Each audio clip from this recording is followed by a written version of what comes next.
The galaxy was quiet when the first whispers of the Terran Doctrine spread across the trade routes, in the halls of alien councils and in the dark corners of forgotten stations. Strange rumors began to rise, rumors about Earth, a small blue world considered weak and unimportant, a world that never mattered in the politics of the stars. Yet suddenly its name was spoken with unease, because something new had been declared, something no one could ignore. The Terran ship that arrived at the council was not large, not powerful, not armed with the advanced shields and weapons that the ancient races carried. It was simple, scarred from long travel, crewed by men and women who looked far too young compared to the centuries-old ambassadors around them. Yet they walked with steady steps, their voices carried firm conviction, and they bore a message, not for trade, not for submission, but for defiance. And this message shook the galaxy. The Terran Doctrine, they called it, a declaration that Earth would never kneel, that humanity would rather burn its worlds than live as slaves, and that if one human fell, 10 would rise. If Earth itself was destroyed, the galaxy would pay the same price. And though the words were spoken in calm voices, the weight of them was heavier than any fleet, heavier than any weapon, for it was not only a statement, it was a belief, and beliefs were far more dangerous than cannons or ships. The alien races mocked at first, calling humanity reckless, fragile, foolish, saying they had no place in the great balance of powers. Yet beneath the laughter was something else, something colder, because they could see that the humans meant every word. Their eyes held no doubt, their tone held no fear, and the doctrine spread not through technology, not through conquest, but through the simple truth of defiance. And the galaxy had never faced such a thing before. Across distant systems, merchants spoke of the Terran Doctrine in hushed voices, soldiers whispered about it in barracks, and rulers debated in hidden chambers. Some dismissed it as madness, others warned that madness can ignite fires that consume empires, and slowly the idea took shape in the minds of many. The thought that humans were different, that they carried something unyielding inside them, something that could not be bought, conquered, or erased. On a small frontier outpost, an alien officer watched a recording of a human speech given at the council. The words echoed through the static-filled screen. "We will not bow, we will not break, we will not be erased." And the officer felt a chill, because though he had seen countless species speak of pride, never before had he seen eyes like that, eyes ready to face annihilation if it meant freedom. And he knew then that this doctrine was not mere bravado. It was a spark that would spread. The council itself tried to bury the message, tried to keep it quiet, but silence only made it louder. Every attempt to suppress it turned into fuel, and soon even the empires that ruled for millennia could not stop the words from traveling. The doctrine became a shadow in every court, a weight in every meeting, and the elders who once thought of humans as insignificant began to feel the cold bite of fear, for they understood that an idea that refuses to die is more dangerous than any army. But no one truly knew where the doctrine had come from. Some claimed it was written by Terran generals, others believed it was born from the ashes of wars on Earth itself, a history of struggle and survival now turned into universal defiance, and some whispered that perhaps humanity itself had not invented it, perhaps the doctrine was older, deeper, something woven into the very soul of their species, something the galaxy had never seen before. As more stories spread, alien civilizations grew divided. Some admired the courage, some despised it, some feared that if their own people heard too much of it they would rise against their rulers. For the doctrine was not chained to one world, it was contagious. It spoke to every being who ever felt the weight of oppression. It told them to rise, to refuse, to fight, and that message was the most dangerous weapon of all. The galaxy had seen wars of fleets, wars of empires, wars for resources and dominion, but this was different. This was not about land or stars. This was about the spirit of one species refusing to yield. And such wars were the hardest to win, because every Terran was ready to die standing, and death itself only made the doctrine stronger. On a distant mining world, a group of alien workers heard a smuggled recording of humans shouting the doctrine during a council session. The words struck them like lightning. And though they were beaten and broken, something awoke in their hearts, a dangerous seed planted by Terran voices, and the overseers noticed the change.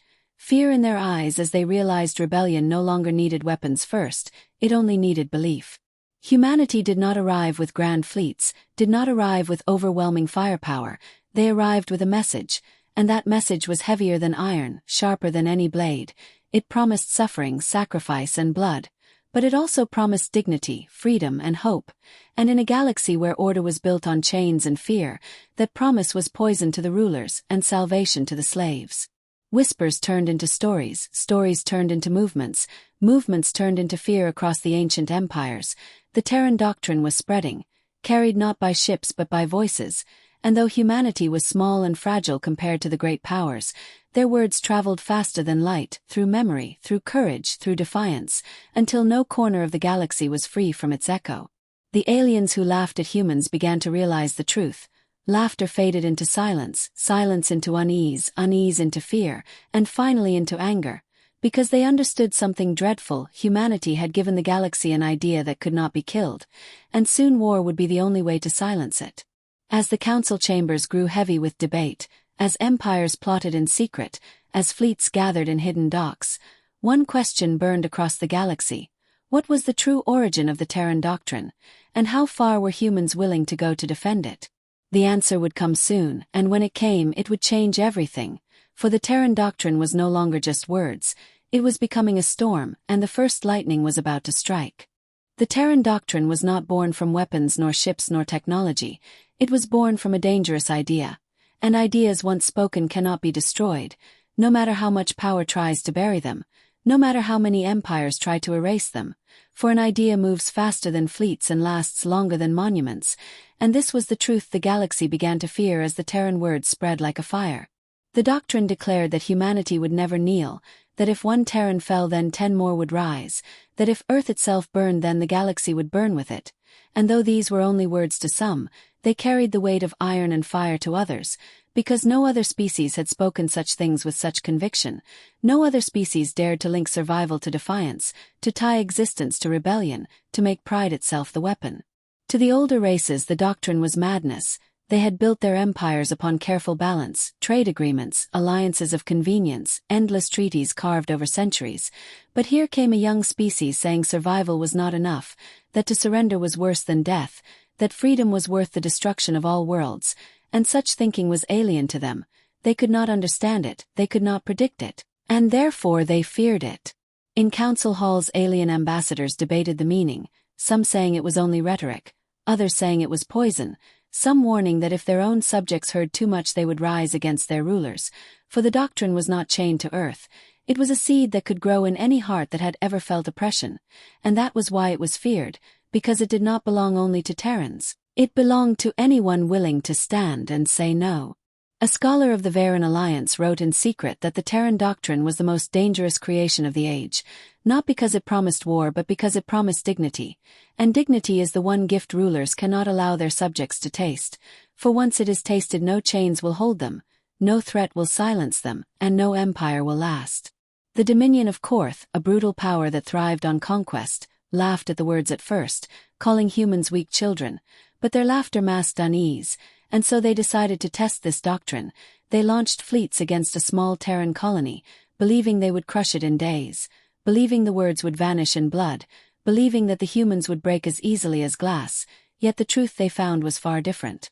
On that colony the civilians fought like soldiers, refusing to surrender even when outnumbered. They built traps from mining equipment, turned streets into barricades, turned homes into bunkers, and every day they resisted. Every night they fought back, and the Dominion soldiers who expected victory found only exhaustion and fear, for the humans did not fight like prey, they fought like fire that grows stronger the more it is beaten. The battle dragged on far longer than anyone thought possible, and though the colony was eventually reduced to rubble, the Korth Dominion discovered that it was not a victory at all, because the humans never surrendered.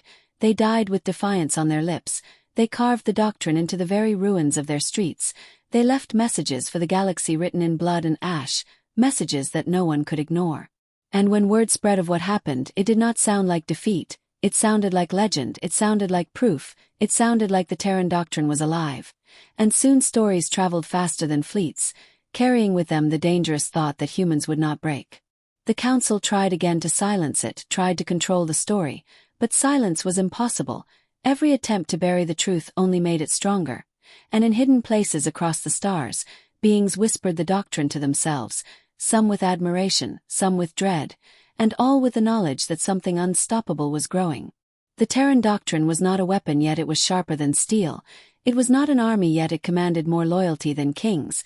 It was not a fleet, yet it crossed galaxies with the speed of rumor.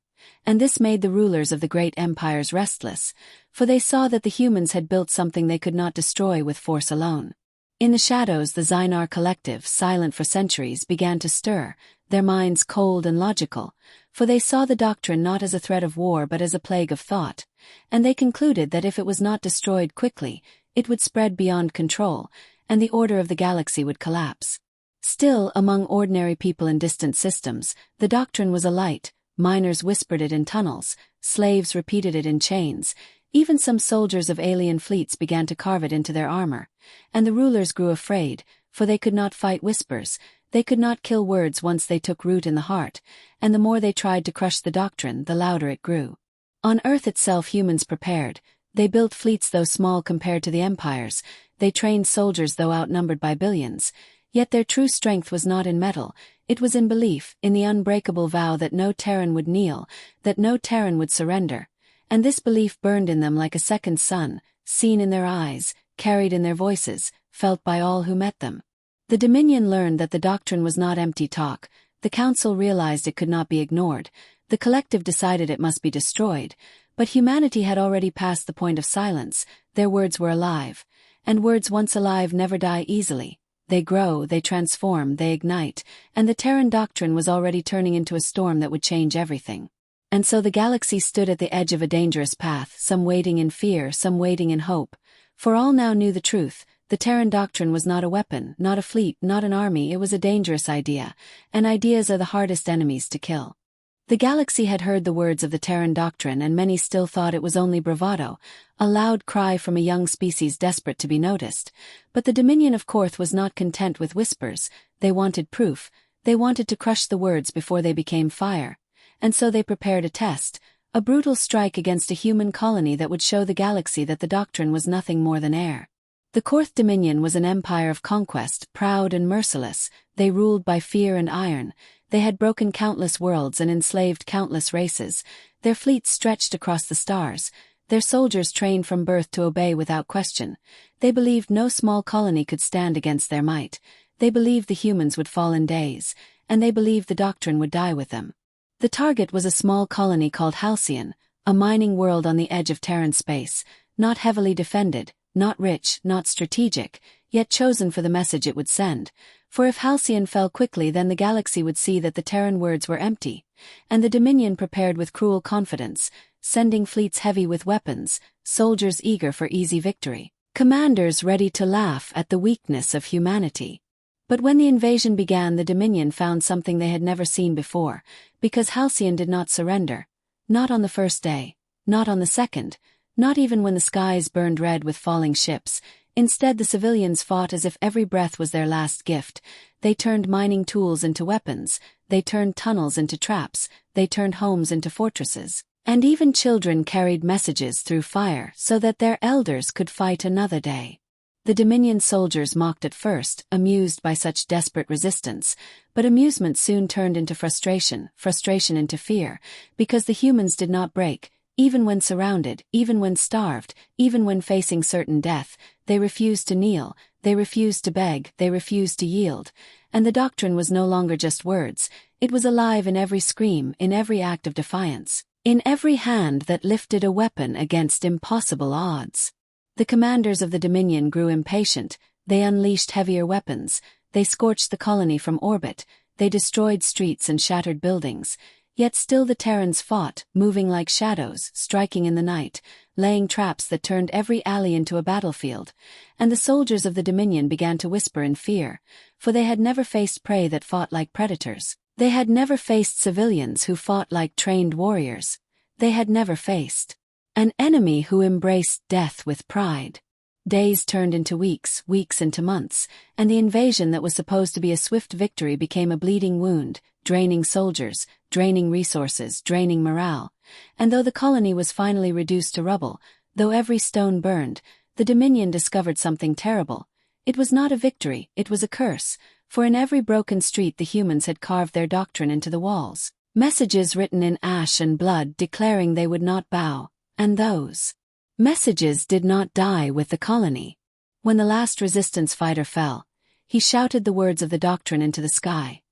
his voice carried by every channel, recorded by every witness, and when the Dominion tried to silence it, the recording spread faster than they could erase it, spreading to smugglers, to traitors, to rebels, until the entire galaxy heard his final words, and those words did not sound like defeat, they sounded like immortality, and they turned Halcyon into legend. The Council watched in silence, shocked that a colony without fleets had resisted so long, shocked that the Dominion had lost so much for so little, shocked that the Doctrine was stronger now than before, and they realized the truth that could no longer be denied. The Terran Doctrine was not simply an idea, it was an infection of the spirit, and once it touched a people it did not leave, it only grew. The Dominion expected the galaxy to laugh at humanity, but instead the galaxy whispered in awe, for if a small colony could fight like that, then what would happen when all of Earth stood? What would happen when all of humanity rose as one? What storm would come from a species that refused to die quietly? And the rulers of empires felt the chill of fear, because they knew they could crush ships and armies but they could not crush belief. In the shadows, rebels across alien worlds repeated the words of the Doctrine, slaves carried it in whispers through chains, miners carved it into stone walls, and soldiers far from home whispered it into their helmets. It spread like fire in dry grass, unstoppable, uncontrollable, and the harder the rulers tried to silence it, the stronger it burned, until no system was free of its echo. On Earth, the news of Halcyon's fall reached every home, but the people did not mourn as broken victims, they mourned as warriors, for they knew their brothers and sisters had died defiant, and they swore to honor them not with silence but with fire. They swore the Doctrine would live on, and the colonies prepared for war, not with the strength of numbers, not with advanced weapons, but with the unbreakable vow that they would never surrender. The Fourth Dominion realized too late that their test had failed. They had tried to bury the Doctrine under rubble, but rubble only became the soil where the words grew stronger. They had tried to erase the humans with fear, but fear only carried the message faster. And now the galaxy did not see Terrans as weak, they saw them as relentless, and relentless enemies are the hardest to destroy. And so the galaxy shifted, its balance trembling, its rulers uneasy, its people awakening, for they all knew that the test was only the beginning, that Halcyon was not the end but the first chapter, and the true storm was still coming, and when it came no empire would be safe, no order would remain, no chains would hold. The Terran Doctrine had been tested with fire, and it had survived, and survival was enough to prove its power. And now the galaxy watched with dread and anticipation, waiting for the next spark, waiting for the next stand, waiting for the next moment when the words would be shouted again, and when that moment arrived the stars themselves would tremble. The story of Halcyon spread like wildfire across the galaxy, the smoke of its ruins rising not only in space but in the minds of countless beings who had never before thought of Earth as anything more than a small and fragile world. And yet now that world carried a legend that refused to fade, for the Terran Doctrine had not died in the rubble, it had grown louder, stronger, and it was now burning through the stars. News traders told the tale in marketplaces, smugglers whispered it across hidden ports, soldiers passed it in hushed tones within barracks, and even the high courts of ancient empires repeated the words though they despised them, because no one could deny that Halcyon had resisted beyond reason, no one could deny that humanity had proved something impossible, no one could deny that the Terran Doctrine was not empty but alive. The rulers of the great powers tried to frame Halcyon as madness, tried to tell their people that the Terrans were reckless fools, yet these words failed to erase the spark, for in the dark hearts of slaves and miners and the oppressed, the Doctrine sounded less like madness and more like salvation. It sounded like dignity, it sounded like courage, it sounded like the one truth they had been waiting to hear, that no ruler had the right to own them, that no master had the right to command their soul. And as the stories grew, the Doctrine changed from rumor into movement. Alien workers began to carve Terran symbols on walls, rebel groups began to chant the human vow before their raids, even entire planets began to question their rulers, for they saw that a small Terran colony had fought one of the oldest empires and had left a scar upon it, a scar deeper than any wound of war, a scar of humiliation and fear. The Terrans themselves sent a message across the stars, a message not of peace but of warning. They said, "We will not be ruled, join us or stand aside." And these words carried a weight that was heavier than weapons, for the galaxy had already seen what happened when the Terrans were tested, and many began to wonder what storm would rise when all of Earth stood together under the Doctrine. Some alien races listened in secret, hesitant yet drawn to the Defiance, others cursed the words in fear yet could not look away, and still others quietly began to ally with Terrans, sending resources, sending intelligence, sending quiet promises, for though they feared the wrath of the great empires, they feared more the fire of rebellion that the doctrine was now spreading across their people. Meanwhile the council grew restless, unable to silence the doctrine, unable to erase the memory of Halcyon, unable to stop the whispers that turned into shouts. They debated endlessly, some demanding that humanity be crushed completely, others warning that open war would only spread the fire faster, but none could agree, and their indecision only gave the doctrine more time to grow. Across the stars there were those who mocked humans as weak, as reckless, as naive, yet they mocked with trembling voices, for in their hearts they knew that something new had entered the galaxy, something they could not predict or control, and it frightened them more than any weapon, because weapons could be destroyed, fleets could be broken, but ideas could not be silenced once they took root.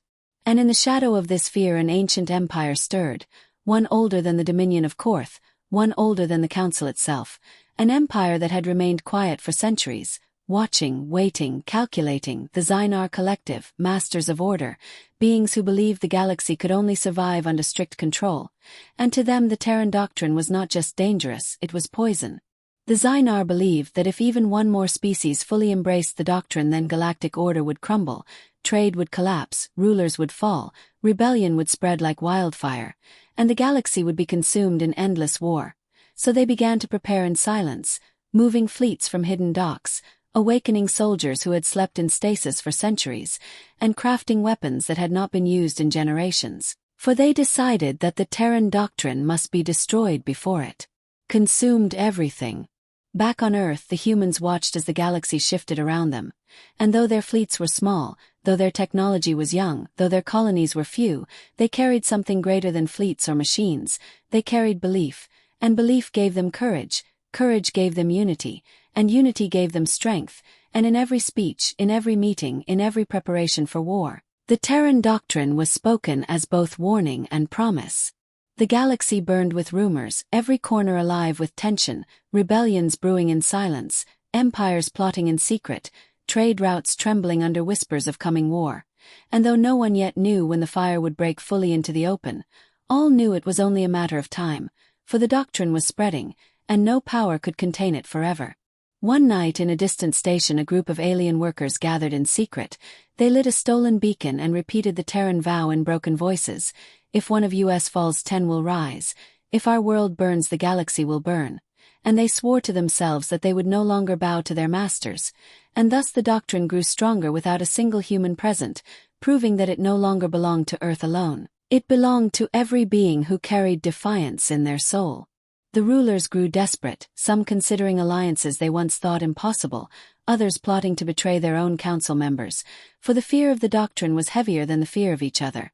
And they began to whisper the only plan they thought could save them, a plan to unite their fleets against Earth, to erase humanity completely, and in doing so erase the doctrine before it was too late. But the more they prepared, the more they feared, for they all remembered Halcyon.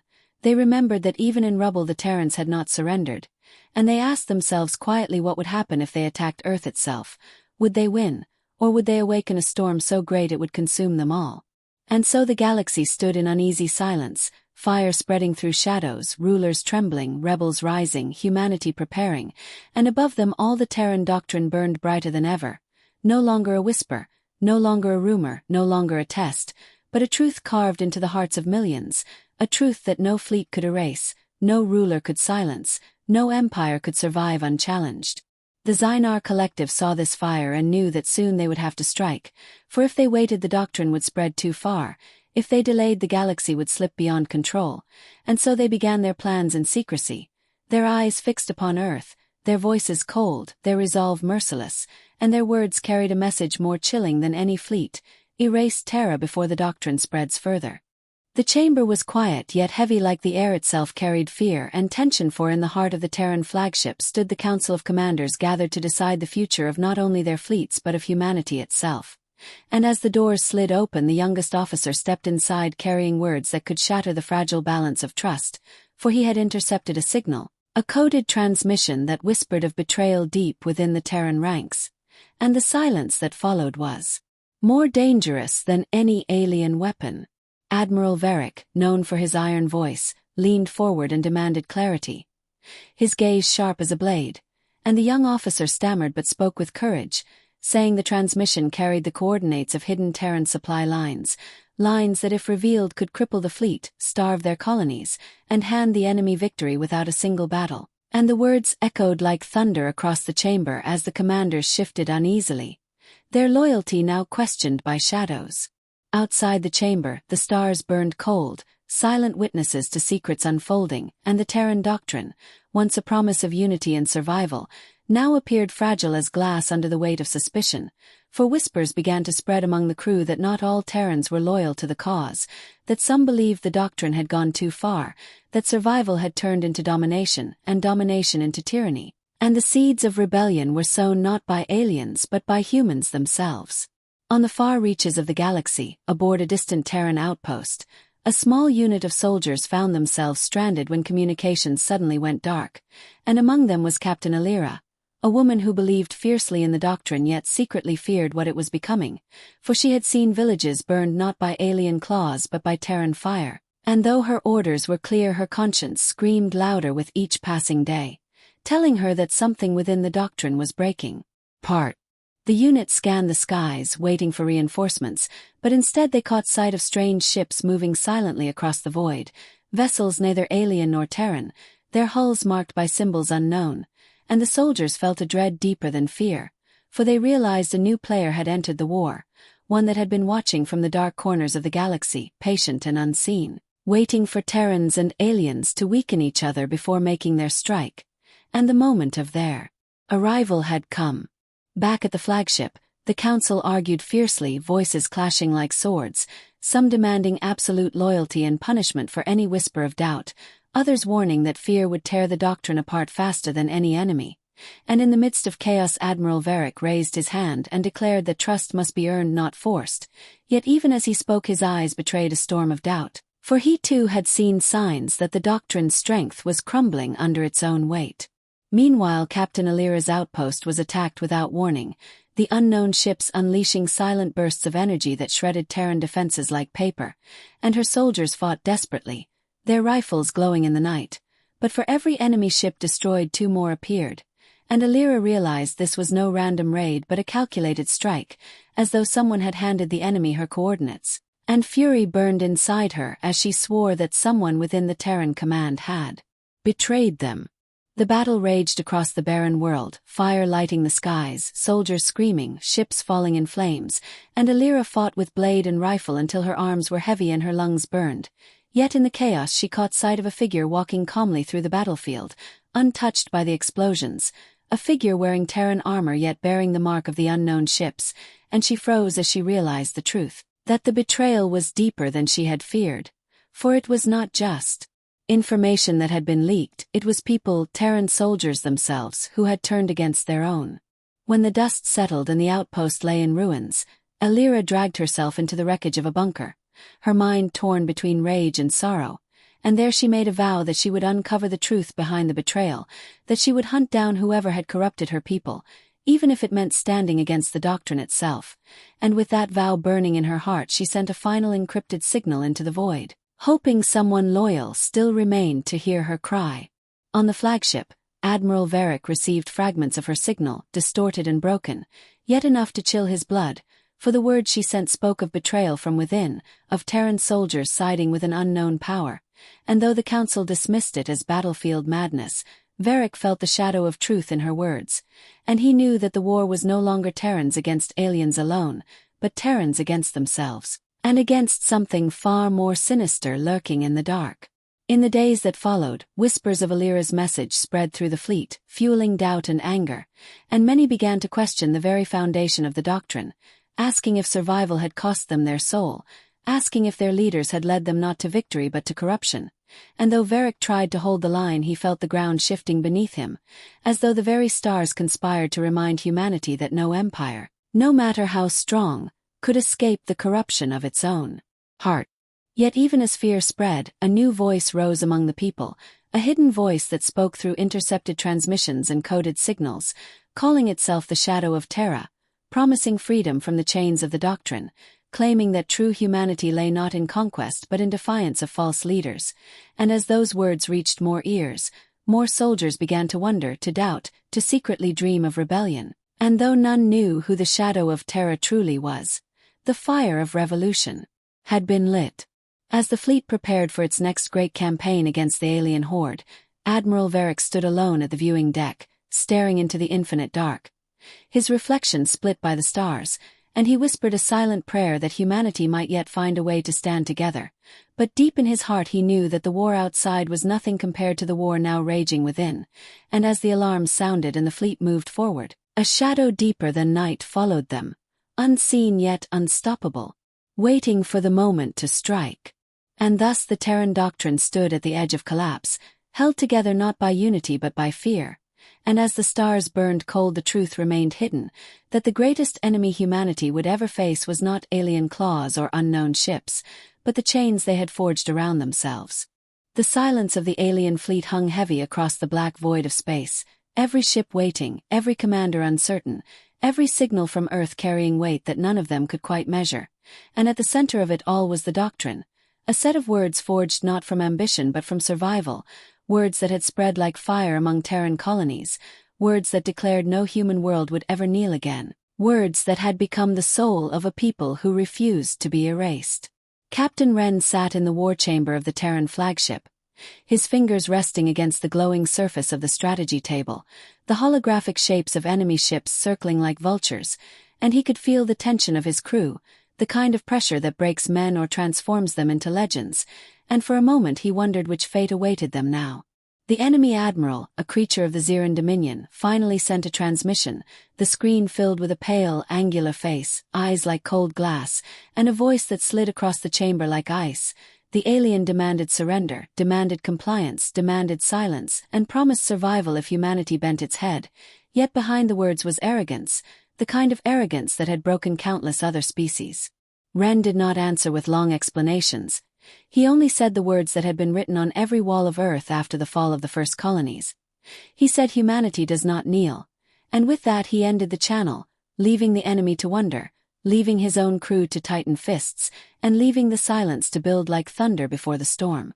The first wave of battle began with light ripping across the void, alien plasma burning against Terran shields, ships shaking, alarms screaming, yet not a single human ship broke formation, not a single crew abandoned their post, because the Doctrine was not only words, it was discipline, it was unity, it was the reminder that each life carried the weight of Earth itself, and in that moment the Terran fleet held. But the Xeran pressed harder, releasing swarms of smaller craft, their numbers stretching across the dark like endless stars, and for a moment despair tried to seep in, for the Terran ships were fewer, their hulls scarred, their weapons limited, and the battle seemed unwinnable. Yet humans had never been creatures who thrived on fairness, they thrived on defiance, they thrived when the impossible stood in front of them. And Wren whispered the words of the Doctrine again. Humanity does not kneel. And every pilot heard it through the comms. The counterstrike was brutal, Terran fighters diving into swarms, engines screaming, weapons cutting through the dark, and though many ships burned, more enemy craft shattered, and for the first time in the long history of Xeran conquest, their formations faltered, not because of superior numbers, not because of stronger firepower, but because of human will. Still the battle dragged, hours stretching into a haze of fire and loss, decks shuddering, oxygen burning thin in damaged hulls, voices fading into silence as ships were torn apart, and Wren felt the weight of every name. Yet even in death his people were shouting defiance, even as ships crumbled they rammed into enemy cruisers, even as flames spread they fired one last shot. And each sacrifice was a line in the unwritten story of the Doctrine. In the chaos one Terran vessel, small and battered, broke through the center line, its captain a young officer named Kale who had never seen Earth with his own eyes. His ship torn and bleeding energy, yet he carried inside a weapon forged in secret, a pulse that could tear open the shields of the enemy flagship, and as he dove forward the enemy realized too late, scrambling, breaking formation, shouting warnings across their network. Kale did not speak a farewell. He only spoke the words of the Doctrine, humanity does not kneel, and he drove his ship forward, the explosion blooming like a second sun across the void, ripping through the command vessel of the Xeran, tearing apart the arrogance that had stretched across centuries of conquest. The alien fleet wavered, their formation broken, their voices filled with uncertainty, and in that moment Wren gave the order, Terran ships surged, weapons blazing, fighters diving, and the tide shifted, not completely, not perfectly, but enough to make the impossible tilt toward survival, enough to show that the doctrine was not just words whispered in dark halls, it was power, it was fire, it was the reason humanity still breathed. As the Zeran pulled back, retreating to regroup, Ren stood in the silence of his bridge, smoke filling the air, crew battered and bloodied, yet alive, and he knew this was not the end. This was only the beginning. For the doctrine was no longer a secret whispered across colonies, it was now written in fire across the galaxy, and both friend and enemy had seen it. But in the distance, hidden among the stars, other watchers observed, other powers long silent, species who had once believed humanity too young, too fragile, too reckless, and now they whispered of the Terrans, some with fear, some with respect, and some with plans of their own, for they had witnessed a truth that could not be buried, that humanity was different, that humanity did not break as others had broken. And so as the fleet limped away, carrying both loss and victory, the story spread faster than any transmission, carried on the voices of survivors, on the words etched into memory, words that every human child would learn as their first lesson, words that no alien empire could erase. Humanity does not kneel. And with each repetition the doctrine grew, shaping the destiny of a species that had refused extinction. The battle was over for now, yet the war was not ended. Shadows still stretched across the galaxy, empires still prepared their chains, and whispers of vengeance already stirred in the Zeran ranks, but it no longer mattered in the same way, for the Terran Doctrine had crossed the line between belief and reality. It had become unshakable, and humanity now walked a path where even defeat would not mean silence, only louder fire. And so part 6 of the tale closed not with peace, not with safety, but with the kind of silence that comes before another storm, the silence where every soldier breathes in the weight of what has been lost, and the certainty that the future will demand more. And yet within that silence was a spark, a reminder that no matter what waited ahead, no matter what empire rose to crush them, humanity did not kneel. The night sky above Earth shimmered with fractured light as Terran fleets stood in silence across the orbit, their warships heavy with scars from endless battles, their crews weary yet unbroken. And within the great command vessel Sol's Wrath a silence heavier than steel stretched across every corridor as commanders gathered in the chamber to face the last choice before humanity. For the aliens had gathered too, their coalition stronger than ever, burning with a fury to erase the Terran Doctrine once and for all. Yet fear lingered beneath their anger because the doctrine was not simply a law or a command, it was survival itself, born from the ashes of 1,000 defeats and 1,000 small victories. Admiral Kalen stood at the edge of the holomap, his eyes fixed on the swarm of enemy signatures surrounding the Sol system, their numbers countless, their intent merciless, and still the old soldier's voice carried strength as he spoke to his officers. He reminded them that fear had always been the alien's weapon, and that survival had always been humanity's answer, and that even when the galaxy had called mankind weak, fragile, soft and unfit, the doctrine had grown in the silence, forged like a blade against endless night. Outside the viewport the stars flickered as alien engines stirred, massive fleets preparing their final advance, and across the ships of Earth countless men and women steadied themselves for what they knew might be the last fight. Yet there was no despair in their voices. Instead they whispered the words of the doctrine like a prayer. Survival above all, never yield, never kneel, never forget that humanity endures. And the whispers grew into a chant until even the void seemed to tremble with it. The enemy council aboard the dreadnought of the Zorath watched uneasily as the human voices echoed across encrypted channels. Alien leaders argued among themselves, calling the doctrine a lie, calling it madness. Yet none of them could silence the doubt that had grown within their own ranks. For centuries they had believed humanity weak. Yet each war had ended with the Terrans rising again. Each defeat had only sharpened their will. And now as their fleets prepared to unleash fire across Sol, something in the alien commanders hesitated, for they had never seen prey sing songs of survival while staring into certain death. Then the signal came, not from the admirals or the captains but from the soldiers themselves, a single phrase carried across every human channel: the doctrine lives. And with that cry the Terran fleets moved as one, engines blazing like burning suns, weapons opening fire in perfect unison. And for a moment the night was filled with storms of light as if creation itself was tearing apart. Alien warships countered with overwhelming force, their weapons scorching through the void, their numbers pressing down like a tidal wave.